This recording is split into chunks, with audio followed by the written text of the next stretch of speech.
ஆண்டவர் உங்களோடு இருப்பாராக.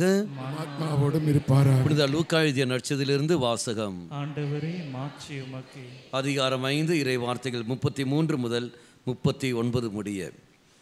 பரிசேயரும் மருந்துள்ள அறிஞரும் இயேசுவை நோக்கி, யோவானுடைய சீடர்கள் அடிக்கடி நோன்பு இருந்து மன்றாடி வருகிறார்கள், பரிசேயர்களின் சீடரும் அவ்வாறே செய்கின்றனர், உம்முடைய சீடரோ உண்பதும் குடிப்பதுமாக இருக்கின்றனரே என்றார்கள்.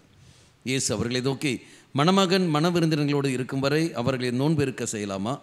ஆனால் மணமகன் அவர்களை விட்டு பிரிய வேண்டிய காலம் வரும், அப்போது அவர்களும் நோன்பு இருப்பார்கள் என்றார். அவர் அவர்களுக்கு ஒரு உவமையையும் கூறினார். எவரும் புதிய ஆடையிலிருந்து ஒரு துண்டை கிழித்து அதை பழைய ஆடையோடு ஒட்டு போடுவதில்லை. அவ்வாறு ஒட்டு போட்டால் புதிய ஆடையும் கிழியும், புதிய துண்டும் பழையதோடு பொருந்தாது.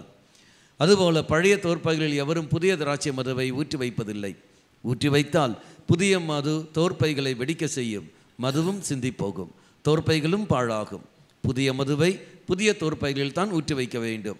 பழைய திராட்சை மதுவை குடித்தவர் எவரும் புதியதை விரும்ப மாட்டார், ஏனெனில் பழையதே நல்லது என்பது அவர் கருத்து.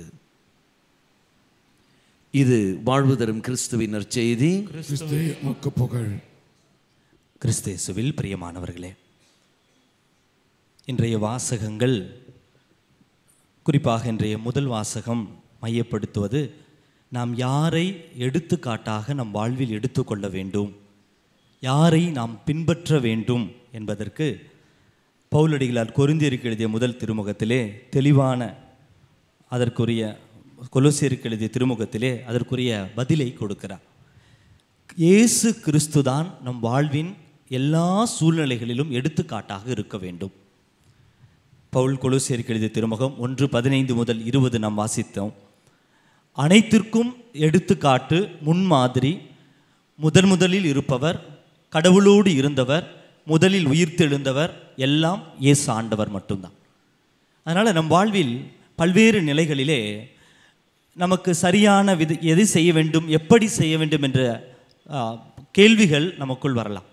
இப்படிப்பட்ட சூழலில் நாம் எடுக்க வேண்டிய முடிவு, நற்செய்தியில் இயேசு எப்படி செய்தார் என்று பார்த்து, இயேசு வாழ்ந்ததுபடி, இயேசு செய்ததுபடி நாம் செய்யும் பொழுது ஆண்டவருடைய பிள்ளைகளாக நாம் மாறுகிறோம். Praise the Lord.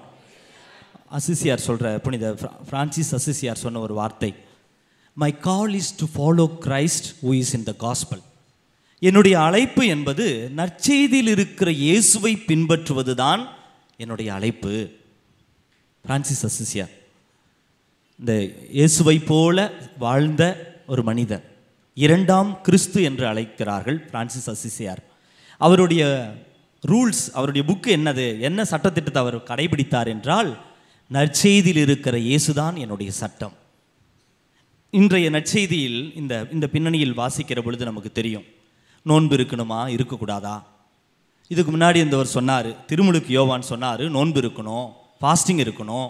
பரிசேயர்லாம் போட்டி போட்டு பிரச்சனை பண்ணுறாங்க, நாங்களாம் நோன்பு இருந்தோம், இப்போ நோன்பு இருக்க வேண்டுமா வேண்டாமா, ஜெபம் செய்ய வேண்டுமா வேண்டாமா, பல்வேறு கேள்விகள் இயேசுவிடத்தில் எழுப்புகிற பொழுது இயேசு சொல்கிறார், மணமகன் உங்களோடு இருக்கிற பொழுது யாரும் நோன்பு இருப்பதில்லை.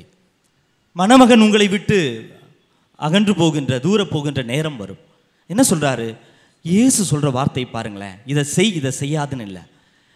நான் என்னோடு நீ பயணிக்கிற பொழுது நான் என்னென்னலாம் உனக்கு சொல்கிறேனோ அதை செய். என்னை விட்டு நீ அகன்று செய்கின்ற பொழுது என்ன செய்ய வேண்டுமோ அதை செய். அதனால் அன்புக்குரியவர்களே, சுற்றி வளைச்சி சொல்ல ஒரே சிந்தனை, இயேசு தான் நம் வாழ்வின் மையம். இயேசுவினுடைய சட்டத்திட்டங்கள் தான் நற்செய்தி. இந்த நற்செய்தியில் இயேசுவை பின்பற்றுகிற பொழுது ஒரு பொழுதும் நமக்கு தவறு அல்லது தவறான பாதையில் பயணிக்க நாம் முயல மாட்டோம். நற்செய்தியில் இயேசுவை விட்டுவிட்டு நாம் நம்முடைய விருப்பத்திற்கும் பிறர் சொல்வதற்கேற்ப வாழ முயற்சி செய்கிற பொழுது பயணத்தில் ஏதேனும் கோளாறுகளோ நம் வாழ்வில் எங்கேயாவது சுற்றி வளைச்சு தப்பான ஒரு வழியில் போய் நிற்போம். அதனால் அன்புக்குரியவர்களே, இன்றைய வாசகங்களுடைய மையம் இயேசுவை எடுத்துக்காட்டாக எப்பொழுதும் எடுத்துக்கொள்வோம். ஒரு சந்தேகம் வருது, இந்த புனிதர் ஒன்று சொன்னார், இயேசு என்ன சொன்னார்? எது வந்தாலும் நம்முடைய மையம் இயேசு ஆண்டவர். இயேசுவினுடைய படிப்பினையை மையப்படுத்தி அதனைத் தொடர்ந்து அன்னை மரியாளையும் புனிதர்களின் பாதையை நாம் பின் செல்கிற பொழுது நம் ஆன்மீக பாதையில் ஒரு பொழுதும் தவறிழைக்க மாட்டோம்.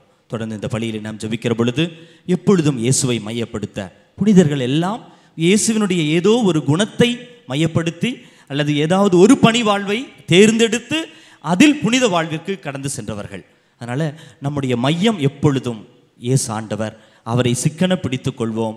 எந்த சூழ்நிலையிலும் எப்படி வாழ வேண்டும் என்பதை அவர் நமக்கு கற்றுத்தருவார். ஆமென்.